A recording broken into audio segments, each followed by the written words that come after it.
Welcome to today's live webinar entitled The ABCs of A/B Testing. Today's program is sponsored and presented to you by Act On. There will be a question and answer session at the conclusion of today's program through your chat feature. To provide feedback on today's live webinar, you can access the survey tab in the presentation tool at the end of the program, and the survey will also be emailed to you following today's program. If you need operator assistance during the call, please press star, then 0 on your touch-tone phone. Please note that this conference is being recorded. At this time, I would like to turn the call over to your presenters, Aaron Bolshaw and James Patterson. Please go ahead. Thank you very much. Hello and welcome to today's presentation, the ABCs of A/B Testing. I'm Aaron Bolshaw, Group Manager of Database Marketing for Act On Software. And today we're going to cover some concepts that most of us are familiar with but may have limited exposure to, things like testing for digital marketing, right? So whether you're a seasoned veteran of marketing tests or maybe you're just starting out, you'll be able to come away today with some concepts that's going to power up your next campaigns. And again, if you do have any questions, use that chat feature at the end of towards the end of the presentation. We're going to be going into that to answer your questions. So with that, I'd like to introduce James Patterson. Hello, everyone. And over the next 60 minutes, we're going to cover A/B testing. So we're going to talk a little bit about the various different types of A/B tests and how they work, what you should test and where you should test, and then we'll take a look at email tests, specifically before the open and before the click. We'll look at a few A/B tests and the results, as well as give you some jumping off points for your own testing and other things to consider when you're creating those tests. Landing page and form tests before they submit. We have several different technology considerations that we'd like you to keep in mind. And then finally, we'll wrap up with a Q&A session. Yeah, and our goal today, pretty simple. Let's get our brains plugged into some concepts and some ideas on how we can optimize our campaign's performance, right? We all want this, right? And you'll want to stay plugged in real tight because somewhere in this presentation today, we're going to show you how we achieved a 3x lift in total conversions in one very key campaign that we run here at Act On Software. So, and just think of that, right? What would you do if you could get a 3x lift in one of your marketing campaigns? And so we want to get started on sort of set the foundation for this A/B testing by quickly reviewing the main types of testing. So we'll spend the bulk of our time today focusing on the A/B style testing, but I think it's important, James, you and I both agree, we got to set the stage, know the other options, and with those, what do you? Yeah, so really there are 3 different types that are typically used as far as A/B testing. The first one is going to be your multivariate tests. This is really kind of the grown-up older brother to A/B testing, testing many different versions of an email, or maybe it's a landing page with many different combinations of things that have changed. This is useful when you have ongoing or smaller testing, and that's not really easily achieved, but were big decisions, and you'll want to think about things like budget and costs, where those things must be optimized. We refer to this as everything under the kitchen sink method, keeping in mind that this requires a much longer planning cycle for both the design as well as the execution. Now, in addition to that, we also have a 50-50 type split. And what that's going to do is that's going to be more institutional, kind of ongoing knowledge, most often used in segment tests, and it's really easy to administer. Basically what you're doing there is you're exposing half of your audience to one version and the other half to a competing version. You want to see which one does better, and then moving forward, you'll use that one.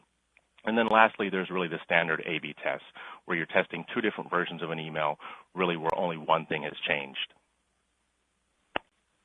Yeah, so what we want to focus on, again, is A/B testing and how it kind of works. Ultimately, we have version A being served to 10% of the audience, right? Version B goes to another 10% of your total audience, and the remainder goes to the winner after the testing period concludes. This has a profound effect on the campaign results, knowing that the best version will go out to the majority. This can equal instant optimization, right? And really what you want to focus on is not the raw numbers, right, the N here, but the percentages. Don't focus too much time on how much to send what version to. The key is to get a statistically significant result, right? And generally speaking, this is 5%. statistical significance is very important. It moves the possibility, it removes, the possibility that the effect you caused in your test was just by chance. It helps to ensure it was by design. And there's a lot of calculators out there online that you can help make sure you're getting statistically significant results. But for now, it's just best to know that very quickly. One, the lower the expected conversions, the larger of a sample size you'll need to start with. So that 10% we're showing you here on the screen may have to kind of beef it up again, maybe 25%, 20 to 30%. For example, if you think that an open rate on an email you're going to test is going to be kind of low, you'll need to boost up the total number of members in your sample pool to achieve that significance.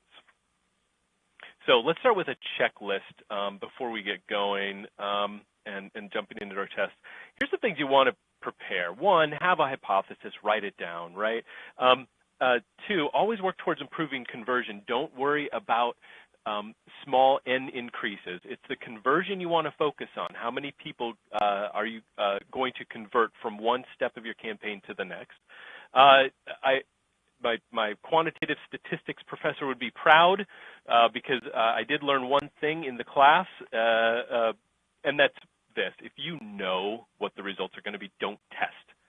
Work towards discovering new and unique and innovative things in your campaigns. And always consider this, all points of a message in a campaign, whether that be from the email, the subject line, to the body of the email, to the landing page header, to the landing page copy, and even the download, all of those pieces, there has to be a congruent message within the whole campaign. And, above all else, get comfortable doing testing, right? Put in a system that allows you for you and your team to be deliberate testers, share tests freely, and celebrate those learnings, right? So what's the big deal here? Why do we do this? We're supposed to. We're marketers, right? But it's more than that. It gives you optimized performance. It's the literal blueprint for how you're going to improve your tactics through time, and even it will bleed into your strategy. So it does give you valuable insight to your audience too. You're going to understand what they like and dislike more, and that allows you to craft better messages downstream, offers and promotions and those things, right? You're going to get better and better through time.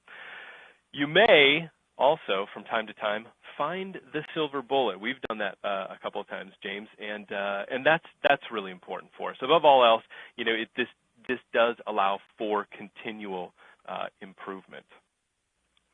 So where should you test? And really the good news is here, you're never going to run out of places to test. To see what copy works well, or maybe what graphic converts the best, the main parts of where you can and you probably should be testing are going to be in your email, in your landing pages, in various different places as well as that. You're going to see forums, you're going to see list segments, you're going to see several different places, including pay-per-click campaigns or maybe even your website. Those are all places where you're going to be able to test there. So we're not going to cover all the topics that you're seeing on this screen here in this webinar, but instead what we're going to do is we're going to focus on the top three, being emails, landing pages, and forums. So as far as email testing, let's walk through some of the distinct places where we can focus our A/B testing on. And the first one that we want to look at is we're going to look at our from addresses. So with that in mind, what we've done is we wanted to take a look and find out what's going to work best here as far as a from address. Do we send from a real person's name or a corporate brand or identity? And really the number one sniff test here for whether, I'm going to open an email, and I think a lot of people would do this as well, is once you receive that email, say to yourself, do I know that person? And if the answer to that question is no, then you'll want to make sure that you're at least reputable. So what we've done here is we've conducted a number of different address tests where we focused the test on an actual employee. In this case, it was my business email address versus a generic company email alias. And in this case, it was actonsoftware@actonsoftware.com. And here we can see the results from this from address test. And as suspected, sending from a real email address versus a generic email address proved better in terms of both opens and clicks.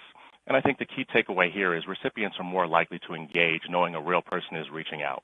It's not uncommon for, to receive a number of different LinkedIn requests or maybe it's Twitter followers after this type of an email campaign. So as a result of our testing, we try and send from an actual company email address for all of our major email campaigns. But it's also important to note that we still do use generic email aliases from time to time for certain types of sends, just simply not as often.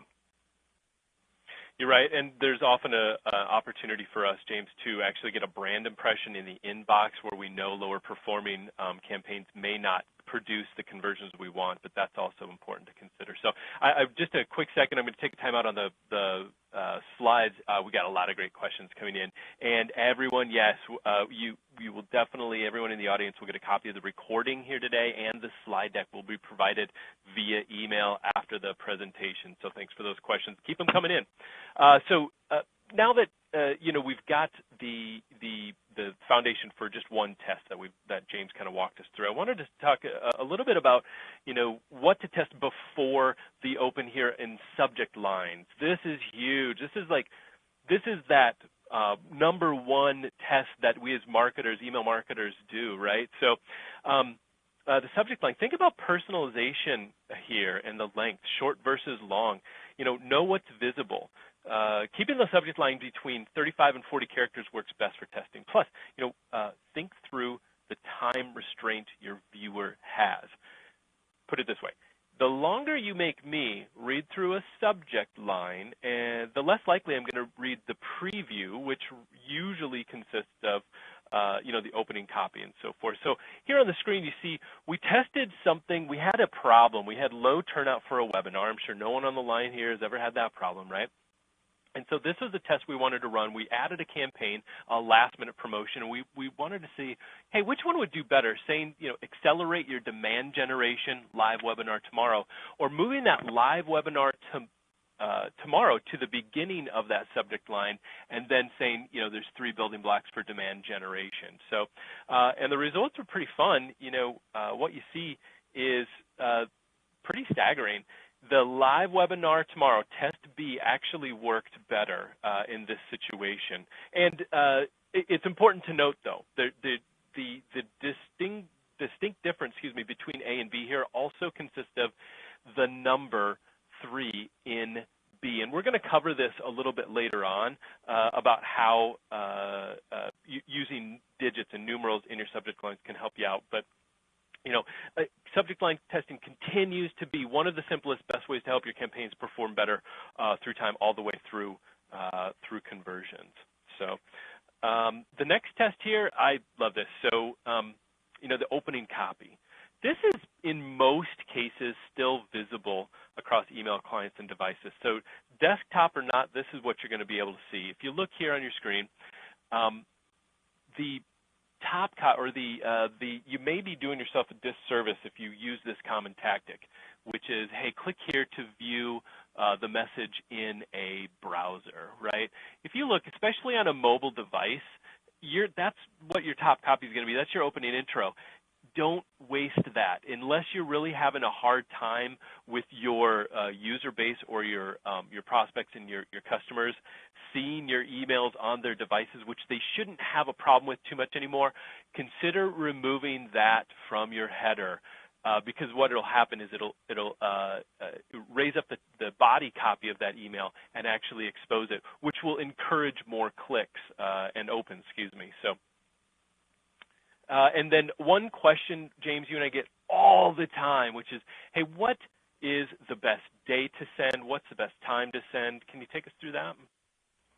Yeah, so Aaron, it's funny because a few years back when we started making the switch from automated nurture email programs, we kind of noticed something on accident. We had an email that was programmed for a Monday send, and it was following a wait until weekday step in our automated program. But that email happened to go out on Labor Day. Not intentional, but, it worked out for the best, and the results were actually astounding. Our opens were about 40%, and that was much higher than our normal open rate for this specific email, so that kind of got us thinking a little bit. What will happen if we send on a weekend, or what happens if we send on a specific light holiday? So the answer there was, let's go ahead and test it out. So what we decided to do was we decided to send or test a weekday send versus a Saturday send. And on the screen here, you can see the results. A much higher open rate and a 143% delta in the click-through rate.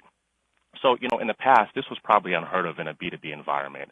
But I think with the influx of mobile devices and with smartphones, people are much more connected to their work and specifically their email. So the lesson learned here really is run some tests. Even if you haven't been doing something in the past, that doesn't mean that it's not worth testing. So do that. Find out what's going to work best for your audience and then plan accordingly. Yeah, and that was a really fun learning that we had, and we continue to use Saturday as a send date for particular campaigns, it's sort of the weekend edition mentality, right? When people kind of get the newspaper, those things still actually exist, I think, right? But people take time on the weekends to one, get caught up on their work sometimes, right? We all do it. Two, sharpen the axe. They want to sort of use that time to learn a little bit about in their field as well. And so one of these weekend edition type emails we continue to send is our blog recap, right? So we've tested that out and we found, hey, that Saturday send is really working well for us. So we do that for our subscriber base into our blog. So moving along. Now that your email has been opened, we've been testing subject lines and making sure that our top copy is visible to really increase that engagement and really get that itchy trigger finger on that click or that open rather. It's time to start looking at what are the things to test before the click. It's worth noting though, first a few concepts to remember. One, again, we talked about it briefly, but the body of the email should be congruent, again, with this subject line. We've got to take our viewers in this email through a very specific setup because if you want to try free beer and hot wing as a subject line, that's okay, but make sure that you're going to give some people free beer and hot wings, or at least maybe there's some people in your company with those nicknames so you can back it up. Because once they sniff out, once there's incongruence, right? Once there's not a link between the subject line and what they're seeing on their screen when they open up the email, you're going to get a lot of abandonment there. So really, let's start simplifying the goal of an email right now, okay? You want to produce a click. I've seen many marketers try and pack too much information into the body of an email in hopes that they get it all. And there's just not enough time in anybody's day to read thoroughly emails that we send or get. And so you want to be brief and to the point. Save a lot of that information that you want to put in an email on the landing page, and we'll cover that in a second. But on the other side of that, it's kind of a fine balancing moment. In addition to not offering too much in that email body, you must provide some kind of value, some piece of content or information that your reader can use. Because even though they may not click on that email specifically, putting something of value, some content inside the email will help promote opens and engagement downstream, right? So if you consistently ask people to only get something after a click in an email, they're going to know that. And they're going to say, well, I'm not going to open up that email anymore because I got to go through this another click and so forth. Make it fun and engaging right inside the email itself. So here are a few items you'll want to start thinking about in testing. Format, images, buttons, and calls to actions and copy. Here's a really great stat that everyone probably is aware of, but we're all opening these things on our smartphones, and the desktop has really kind of gone to the secondary position as far as where people are engaging with email content. So make sure that a formatting test, you got to make sure that it looks good.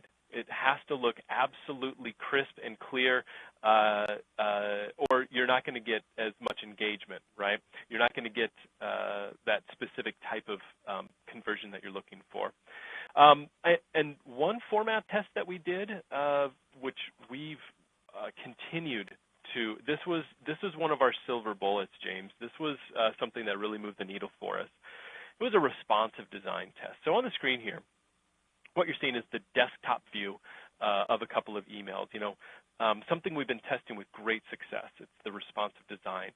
On the left here, A, and B on the right. So on the left is sort of the normal HTML. On the right is a redesigned responsive type email. What you can't see very well here is this wasn't, first of all, a strictly by-the-book A/B test. We were testing a few things at once, so I hope you bear with us on this. But what we really aimed to test here was, hey, what does it look like? What does it really matter, and how much engagement can we produce with better designed, highly responsive emails, right? So on the left here, very frustrating for a reader on this email. You had to do left and right scrolling. It was a really small screen. The call to action was invisible. And so, but this is what we had been serving up, right? And so what we did is we decided to say, okay, let's dive in, and we're going to do the responsive design. You see on the right, what a great looking email, right? Well, if we may say so ourselves, right, James? But, I mean, the headline and logo is visible. You can see the call to action down there. It's very crisp. People can consume this. Now, we weren't frustrated as much because, again, on those smartphones, it's just about scrolling now. So, and so let's take a look at the results, right? We sent this out as an A/B test. We did a control and responsive group of almost 20,000, right? Here's the fun part. The open rate, the control group won, which makes sense. They don't see the email yet, right? But look at the click-through rate. It's phenomenal. It's actually mostly double. And so what I measured here in this conversion was the sales-ready leads that we actually produced from these two versions. And, well, you guessed it. Yeah. This head-to-head, this test yielded almost a 2x increase, right? Almost a 2x. And this isn't even the 3x that we're getting to. But I want you to understand the real key here is how you look to this hyper-connected audience who reads their email through a device that fits in their pocket or purse is incredibly important. So, and ultimately, it's helped power up our entire email program. If you're not making responsive and using responsive design emails right now, this could be the single biggest improvement you make. And I encourage absolutely everyone to make this move ASAP. So anyway, I want to show that. James, there's some other things to test though before we get to our clicks, correct? Absolutely. So, images and image size, image placement, all those things are important as well. So kind of knowing that we read from left to right, you may ask yourself, where's the best place to insert your image versus your text versus your call to action? And oftentimes that'll differ based upon the image type, the image shape, or even the size. Here in-house, we create a lot of different images, for our various different campaigns. And oftentimes we'll get an image back from our graphic designer, and I'm in love with the image. I absolutely love it. And then all of a sudden, a few hours later, he or she may give me another image, and I'm in love with that image, and I don't know which one to use.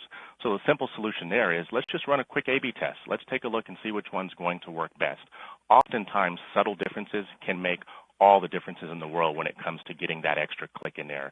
So on the screen, you can see kind of a pretty good example as to how images can help in the conversion process. So this is a subtle change, but you'll notice the model's hand kind of sweeps down, draws your eyes to the promo or the link text there. So subtly calling your attention to what ideally should happen next, which is the call to action. So once again, set your hypothesis and then really begin testing out whether it's an image, whether it's a format, or the next thing that we're going to talk about as well is going to be our buttons and our call to actions. So really, this is just as important as everything else we've talked about, and there's a lot of effort that's put into this part of the testing schema, and for good reason. Although button size, placement, and color may seem like a small thing, this is really where someone's going to go from, yeah, I'm slightly interested to, yeah, I want to go ahead and click on this and see what happens next. Because really getting that click is one of the most important things that you can have in an email. So, some things to try, try different colors. Use bright colors, something that grabs your attention. Definitely would recommend avoiding red. Red kind of has that negative connotation. It's a warning or it's a stop, those types of things. So typically what we'll do is we'll use bright colors. We'll use our Act On green or we'll use our Act On blue color. But you also can test the button copy and the text as well. So instead of saying, submit, You can say enter to win, or maybe you'll want to test that versus participate, or test that versus sign me up. So definitely test out the text that you have in the different buttons as well. And one of the nice things that the Act On platform offers is it does offer a tool known as a bulletproof button. And what that does is that gives us the ability to render that button regardless of the email program. Oftentimes, email programs will look at that button as an image, and it'll make the user download that image. Well, if they don't download that image, they might not know where to click. So, that no image download is needed using those bulletproof buttons. But in the example here, what we wanted to do was we wanted to test out what's going to work better, a static button or an animated button. So on the screen, you can see we have a static green button, and then we also have an animated button, which is the gray button there. Now, I realize it's not animated on the screenshot here, but what it does is it kind of lights up, and there's some arrows that kind of point to, enter now. And I know you're probably wondering which one won. And once we look at that, we can see that the number of opens that we saw was pretty much identical. However, we weren't really concerned with the number of opens. We wanted to focus on the number of clicks for this test. And the animated button proved to be the winner of this test with roughly about 137% delta in terms of the click-through rate. So the lesson learned here is, now just about all of our different campaigns are using some sort of an animated button, animated GIF, or animated banner, something along those lines, really because we did the testing and we know which one's going to work for our audience. And it's more engaging too, James. I mean, those little details help to draw a viewer's eyes through to where you really want them, which is that engaging, that call to action, right? And so we're having a lot of fun creating animations and putting them into not only emails but landing pages and stuff, and we'll get to that. But yeah, great stuff. So, as a marketer, I was always schooled to always use just one single, clear, singular call to action, right? One link to one piece of content or landing page. But I had a kind of itch. I wanted to test a theory I had, which was basically, can we get better engagement by offering more choices, right? So we found we were actually generating about 20% more conversions by offering a few options for our prospects to what we call self-nurture, okay? And I would highly recommend adding this to your testing regimen. As a result, we still offer multiple links in some of our emails, like you can see on the screen here. There's a couple examples, where we're giving 3 distinct calls to action. Now, before you jump in and say, oh, great, I know how to get more clicks, I know how to get more engagement, is just throw a buffet of clicks and links on the screen and hope somebody likes one of them. There are some guidance I'd like to offer. First of all, it's good for a few things. Increasing engagement, obviously, it helps to sort of set a baseline lead score as well. If you are using lead scoring in your operations, definitely better click-through rates, and it helps you, I think, identify more prospect points of interest, right? Use it for, if you don't know much about a prospect or they don't have any behavior with your brand prior to when that campaign goes out. This is great stuff for like top-of-funnel introductory content, right? And then just remember, always keep a primary call to action, sort of the main show, sort of the center ring in the circus, right? Use text, button, and image links for that primary action, and then offer those secondary links on the side column sometimes, or use ancillary headers and footers.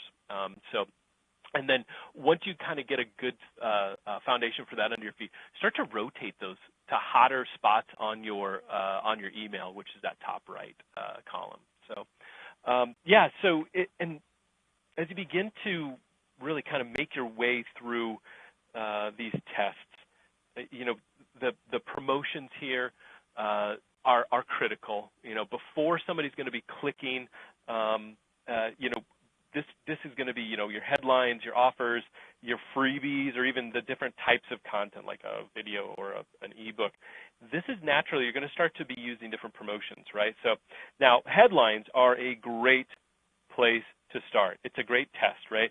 So depending on your design concept, it should be the very first thing that our viewer will read after opening up an email. So you'll want to test value propositions here.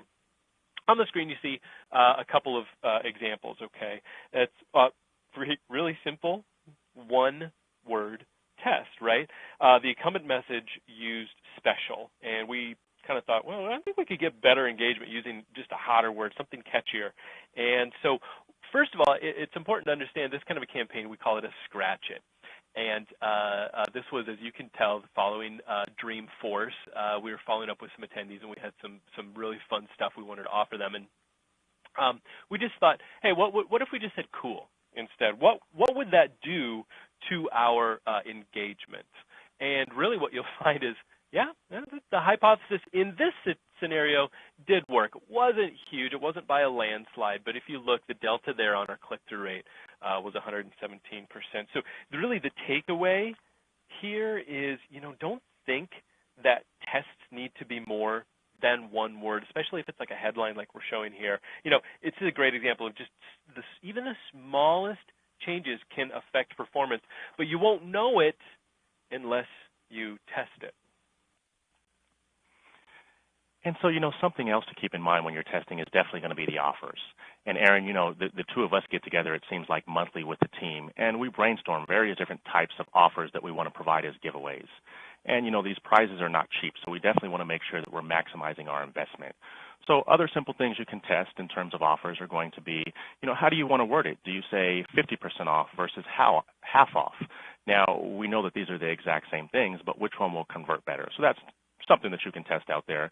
But in this example, what we wanted to do was we wanted to test giving away a $1,000 catered office lunch or the cash equivalent versus an Apple iMac. Two drastically different offers. And I think that you'll see that the test results were pretty much night and day as well, as you'll see right here.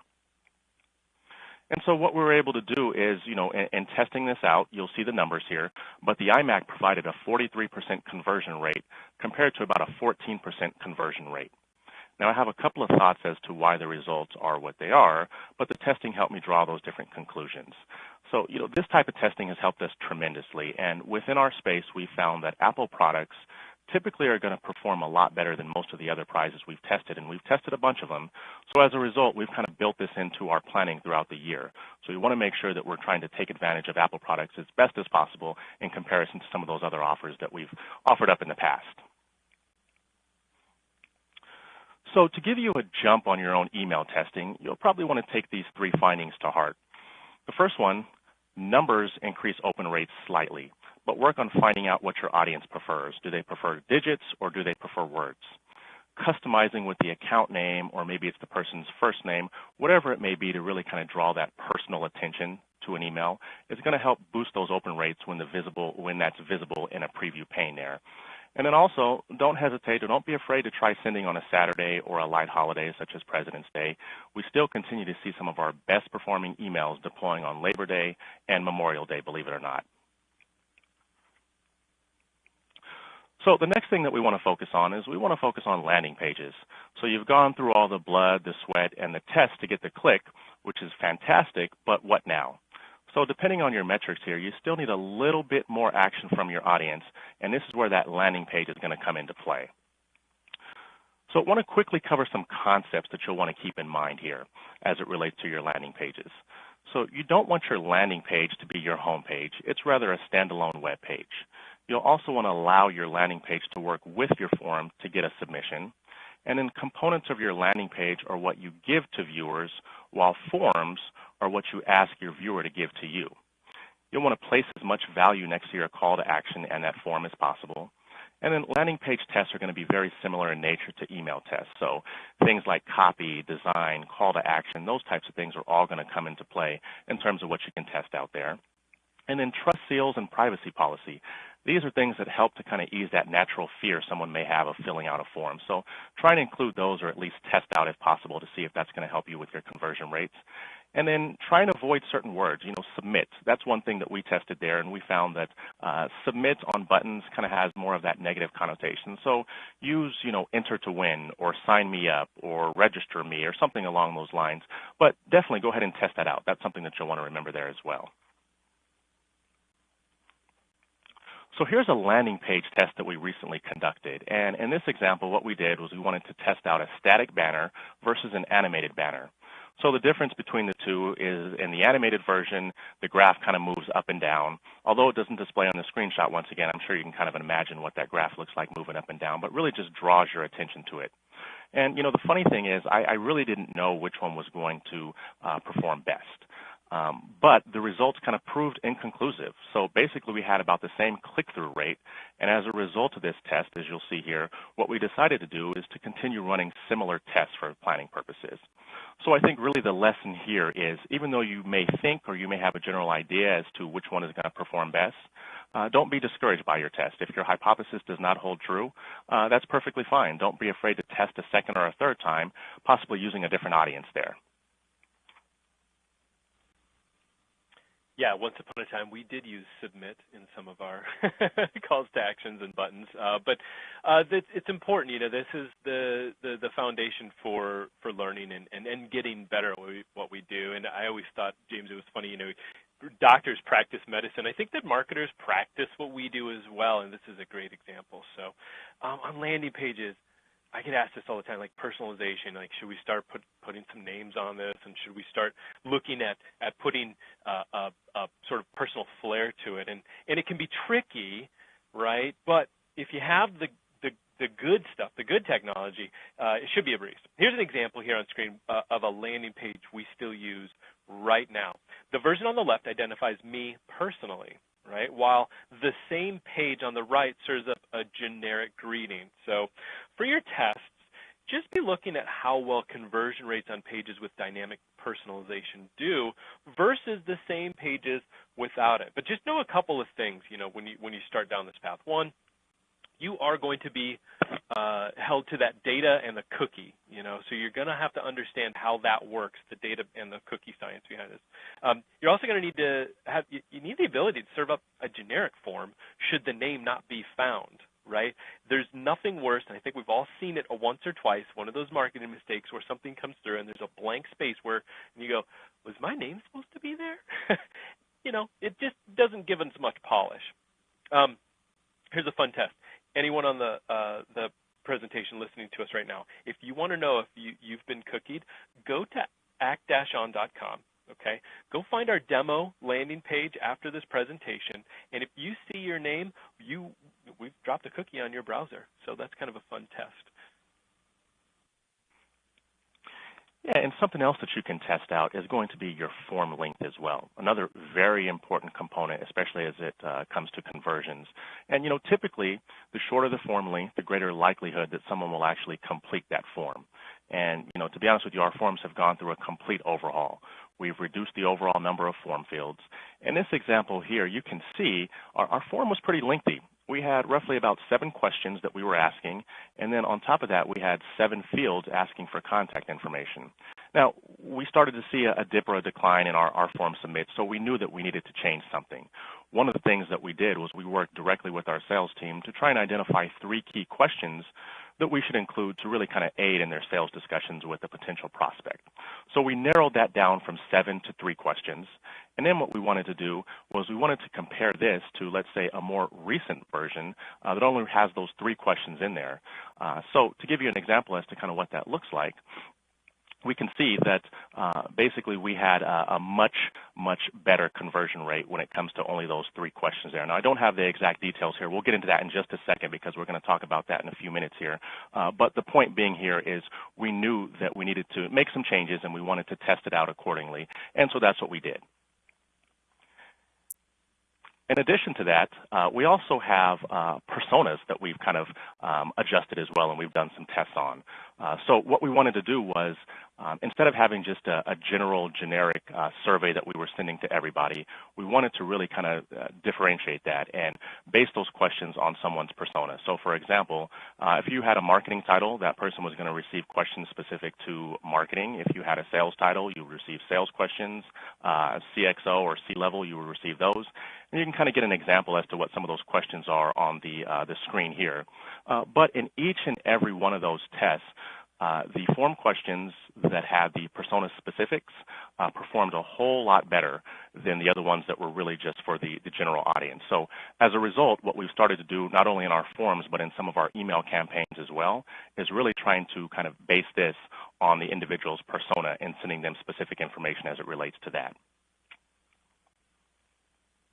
So to keep in the theme of adjusting, there are a number of different tests that we've done to adjust the makeup of our form. So this slide kind of demonstrates the inclusion of a couple of buttons at the very bottom of our form. So in this form, you'll notice on the far left, we have a couple of questions in there, but at the very bottom, we really just have our submit button, and we also have our terms and conditions and our privacy policy. What we wanted to do was we wanted to see what type of an uptick we would see if we included a couple of different buttons there to try and ease someone's fear of submitting a form. So what we decided to do was we decided to include a trustee and a safe harbor logo at the very bottom of that form, really just to kind of build up that confidence. Now, I'll admit I wasn't quite sure what type of an uptick we'd see from this simple addition, but after testing, we did notice a 15% increase in conversions when simply using those additional logos at the bottom. Now, I mentioned that we continue to test different components and versions, but instead of showing separate landing pages for each and every component that we've tested out there, I'd rather show you the version that has proved to be the most successful through testing of one of our larger campaigns. So what we do is we send out a monthly survey that invites participants to participate in a benchmark report. And since this is a monthly campaign, we focus a lot of our attention on the emails, the offer copies, the forums, and we've done significant tests to optimize the conversion rates. So on the left here, you can see the older method. I know I talked about it just a few minutes ago, but it's a longer form. It uses checkboxes. It really doesn't look good on your mobile device. It's responsive, but it's not optimized. And, we even have the word submit in here. And then on the right, what we wanted to do was we wanted to, take everything that we've learned and really try and include that in one fell swoop here. So we can see that the culmination of our tests, we can see that the one on the right is responsive. It uses animation. It's much shorter in terms of the form fields. And in my opinion, it just looks better overall.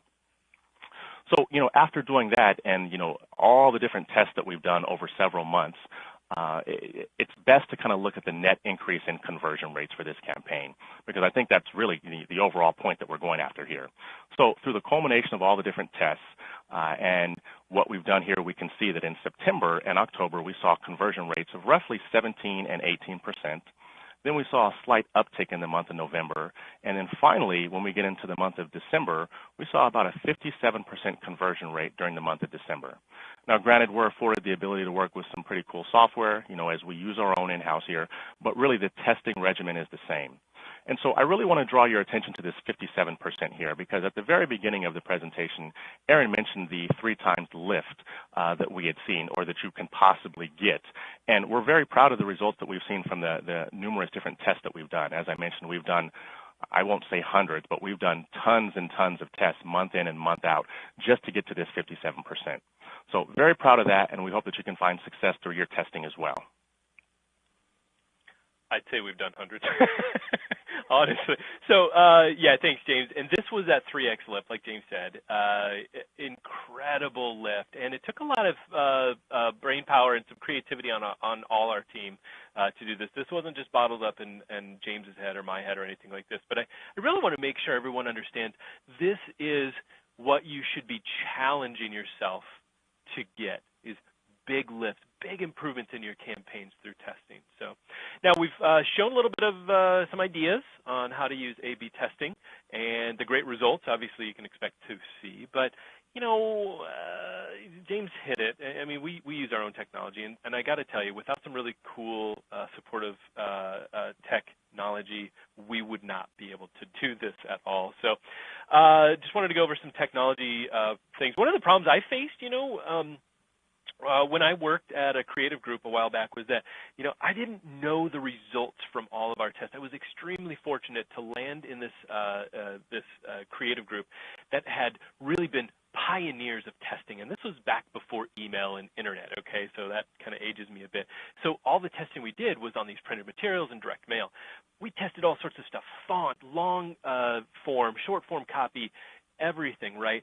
But if I wanted to know which font to use, which image, or which offer performs best, I had to basically go door to door asking around the different marketing managers and program managers. And we just didn't have really a good tool that allowed us to keep a repository of knowledge. And so keep this in mind. If you're on the hunt for technology, the whole point in testing is to improve results through time, but to do that, you need to know what's worked in the past. You need to find a place where you can find all the completed tests. And on the screen here, you can see sort of that coming to fruition. That's really a repository of tests inside of our application. So,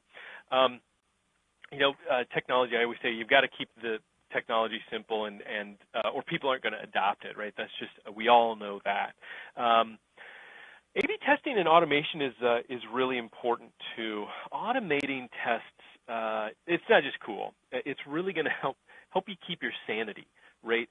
So make sure your processes and technology line up so it's not hard to create and select an A and B version, set tests, and run on them. And I've got a couple of questions that I see here, James, that kind of go on like, well, wait a second, how do you do the A/B testing? We'll get to these questions here shortly. But in the meantime, keep them coming in. I love seeing these questions. So, keep it simple, but also on landing pages specifically. This is a pretty big science in and of itself. I'm sure there's a few of us on the phone or on the line right now listening that use specific separate pieces of technologies for this only, right? But you need to understand a few things. When you do landing page A/B tests, make sure you can easily create and select landing page alternatives, okay? It shouldn't be hard. Make sure you have a way to choose the method of test. And I'll get to that in just a second. Make sure you can define testing periods and then show results and report on them. Those are the key ingredients here on your screen that really make up a really good technological advance and will help you get the most out of your testing. So I want to dive in. So hang with me. What is optimized for conversions? On your screen, it's kind of, it might be a little blurry, but it's that middle checkbox. Optimized for conversion method is, in Acton anyway, is based on the multi-armed bandit model. So like the distribute evenly model, one person goes to A, one person goes to B, right? Different alternatives then through time are served as visitors are directed to the A/B test URL. So the difference between the two methods is how traffic is directed. So under the distribute evenly, it's 1, 1, 2, 2. But with the optimized for conversions model, more traffic is directed to the best performing alternative more often than the poorer performing alternatives. Huge benefit, right? The cool thing there is that it maintains a higher conversion rate over the test period by slightly directing traffic to the best performer. However, just know that when you do optimize for conversions under that method, you need to run that test period for a longer time to ensure that the data is statistically significant, and we talked about that a little bit earlier. So we're going to get kind of carving into the end of the presentation. James and I just wanted to sort of go over this, do this, don't do this. Learn from our mistakes, learn from what we've learned through our years of testing. And we thought it would be kind of a fun segment to do it this way. So James, if you take some of the do's, I'll follow up with the don'ts. How's that sound? Yeah, sounds good. So, there's several things that you're going to want to make sure that you're doing. And one of those things is testing one thing at a time.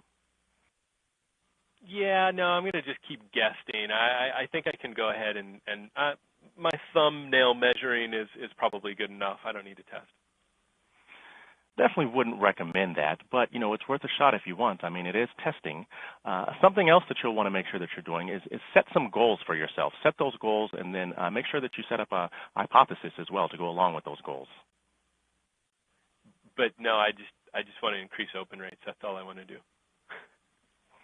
You'll need to make sure that you have something that you're measuring that by. So that's where that goals and that hypothesis is going to come into play. But also make sure that you're using technology. That's something else that's very important as well. I mean, you can definitely go out and not use technology, but I think you might find it a little harder. No, I'm married to this idea of hand segmenting, double deploying, waiting on a test period, starting a timer on my desk, waiting until 3 hours has passed, and then going and selecting the winner by pulling out the results and analyzing them myself. I think that's worth my time. It's a little old-fashioned there, but if that's what you want to do, please feel free. All right, so we've got some really cool questions coming our way. So I want to get to those. Let's skip the rest of these bullets. That was kind of fun. Hey, so hopefully we've given everyone a little something that you can take back and start testing, in your own campaigns, in your own businesses. And if, of course, you're interested in learning more about Act-On, there's no shortage of ways you can get a hold of us by calling, emailing us. Visit us online. Go check out that demo page and see if we've cookied your browser. Have fun with us. That's what we're all about. So, all right, James, I've got a bunch of questions here. I think what I'll do is I'll ask some, and then I'll just kind of kick some over to you, and we'll ham and egg it. So, the one question that I did want to say we did see a lot when we were talking about it is delta. Can you explain what delta means? Yeah, so that's really just the overall difference between the two. So for a lot of the different tests that we were seeing, we wanted to see what conversion or how many submits we had for one of the forms versus the other. And so really we just did the math on it to see the overall difference between version A versus version B. Yeah, that's just a fancy way of saying, hey, what's the difference? So thanks there. So I've got two questions that I've got to get through because if I don't get these questions, I'm not doing a very good job. So two questions that just came in. What do we mean by technology? Is that software? And the other one is, what technology do you recommend? So, yeah, the technology that I'm speaking of, there's a lot of different types of marketing technology out there. Avoid stacking marketing technologies into your operations because things get really hairy quick. And trust me, if you're using a different program for emails and landing pages and an A/B testing module, it's going to be really hard. So one, get Act-On because you will love it. And I'm not just biased. It really is. It made an intense difference in the way that I was able to market to people. And before I worked here, I actually was a customer, so I should know. So another question here. So, excuse me about that. Was Saturday Sends most successful for B2C or B2B, James? Yeah, so that was primarily for B2B. Now, there may be, some individuals in there that have given us, personal email addresses, those types of things. But typically, we're finding, at least with this test, that it was geared towards the B2B crowd there. Good, yeah, but yeah, I think there's better bandwidth on the weekends for B2C. The thing that we would do, and I'd reiterate this, is avoid what I'd call real hard holidays or religious events and things of that nature. President's Day, maybe some banks have it off, maybe some corporations have it off, but they're still on their phones. President's Day, Labor Day, those are actually pretty decent days to send on. So, how do you create an audience is the next one coming in. Basically, he says, are you basically just using X percentage of your target list, lead list of recipients before doing a mass launch campaign? Yeah, so typically what we're doing there is we are segmenting out our list. We want to make sure that we're sending to even numbers, but really it's just a matter of splitting that list, in half. So if we're sending to, the list is 100,000 people, we'll split that in half, 50,000, and half will get one message, the other one will get the other half. And with that in mind, there's another question here that I wanted to address as well. Someone's wondering if we would recommend changing just the subject lines or the opening copy as well. And I think that this comes down to one of the things that we mentioned. You'll want to make sure that you're testing just one thing at a time. If we adjust the subject line as well as the copy, then it's going to be a little bit more difficult to really determine what made the largest impact there. So my recommendation there would be test the subject line first, and then once you have a subject line that you know is successful, then adjust that opening copy and test the opening copy, and then go from there pretty much. But test one thing at a time, definitely. Yeah, I mean, there is multivariate, but if you're not using A/B testing right now, start there. Start easy, go into it, and you'll make the biggest improvements early with that. So I like this question. I'm not sure if I'm going to unpack it right, but I'm hoping I'm doing it justice. It's someone asked, what's the shelf life of a test? So the animation button won handily, but how long is that good for? This person assumes doing A/B tests to revalidate, and I can take this, and James, we do often find ourselves saying, wait, does that still make sense? Does that test that we ran, let's say in November or December of 2 years ago even, is that still valid? Because we know our constituents change through time, our prospects, our whole market does, right? Everything changes. So absolutely. I would say, you want to give one test a few shots, right? Don't assume too much on one test. So what I would say is, in this example on the button, test a few times, right? Make sure that you're saying, hey, animation wins over non-animated, right? Or this copy wins over this other copy a few times before really sort of agreeing that that's inherent knowledge and going forward with it. And then wait 6 to 12 months, look back at the testing and say, hey, do I need to revalidate that? So that's a great question. Thank you.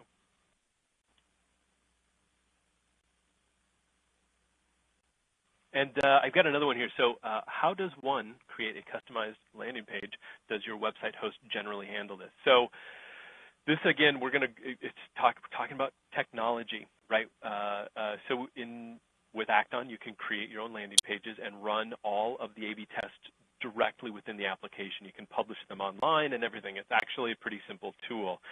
You don't need your web manager or your website host to handle this if you do it right. If you don't, yes, you will have to actually go and build 2 separate websites with 2 URLs and then get the device that will split the traffic evenly between those 2 and then give you the results on the clicks, right?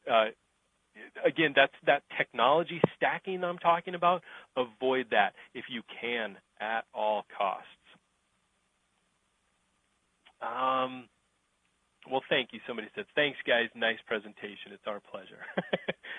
So if you have a small population to begin with, what is best practice for a sample size for A/B testing? That's actually one that I get a lot, and if you don't mind, James, I'm going to tackle this one. This goes back to my quantitative statistics professor. What is the smallest N or sample size that you can use? And this may shock people. It's 11. But you're not going to really be able to draw a lot of conclusions from this. This is something that James was talking about. We've tested a lot, and we are afforded the, with the technology and our database, to be able to do big tests, right? And so I would never suggest testing for something under 500. You want to get to the 1,000 mark for sure, because then really, if you think about it, your sample size is going to be more statistically significant. So if you take a sample size of, a whole N size of 1,000, we'll call it, right? We're only going to give, if we use the 10% and 10% method that we talked about earlier, we're only going to test on 200 total recipients. Now, we know, right, roughly right, what our open rates are going to probably be, specifically for an email. And so we've got to adjust there, okay? What I would do is the smaller the N size, the increase the number of samples, the sample size that you're going to actually do the testing on. So I hope that helps. I know there's never really one clear, perfect answer because we're talking about a lot of mathy stuff. And if you're like me, it's marketing, marketers, we're not real mathy. That's why I like leaning on the technology, to be honest. So, James, any recommendation for standards on how long to run a test for? Let's call it an email test, A/B test. Yeah, so with an email test, it is going to slightly differ. But you are going to get to that point where, for the most part, anyone who's had a chance to receive your email and if they were interested in opening it would have already opened it or accessed it by now. But typically what we like to do is we like to run it for at least a minimum of 24 hours. And I would say that even taking it further out, if you want to go 48 hours or so, that's perfectly fine as well. But once you start getting into, several days, meaning 3, 4, 5, 6 plus days with an email, chances are you're going to see the majority of your opens and your clicks within that first 24 hours there. And there's one other thing. Someone else was asking about the differences between testing a subject line versus, a call to action. And so really that subject line test is going to be related to the number of opens. When someone receives your message, they're going to be able to see that subject line. And in their mind, they're going to decide based upon the subject line or what they can see in that preview pane there if they want to open it. Whereas a call to action, that's where we're basing it on the clicks. So keeping that in mind, that they have to actually open the message in order to get to the call to action. And then once they've done that, then we can kind of measure the clicks accordingly. So subject lines related to opens, and then call to actions, links, those types of things are all going to be related to the click. Very good. And we are at the end of our presentation here. We have a lot of unanswered questions, but we're keeping them, and we're going to try and get back to anyone that still has a question. We're going to try our best to return that question. So with that, on behalf of James and myself here at Act On Software, I really appreciate your time today. I know everybody's got a super, super busy schedule, so take what we've learned, go get in there, and do some A/B testing. Thanks, guys. Thanks, everyone. Thank you. If you enjoyed today's program and would like more information from Act On, please call 916-462-3924. To reach ASM's Customer Service Department, please call 866-226-0828. Thank you for your participation, and you may now disconnect.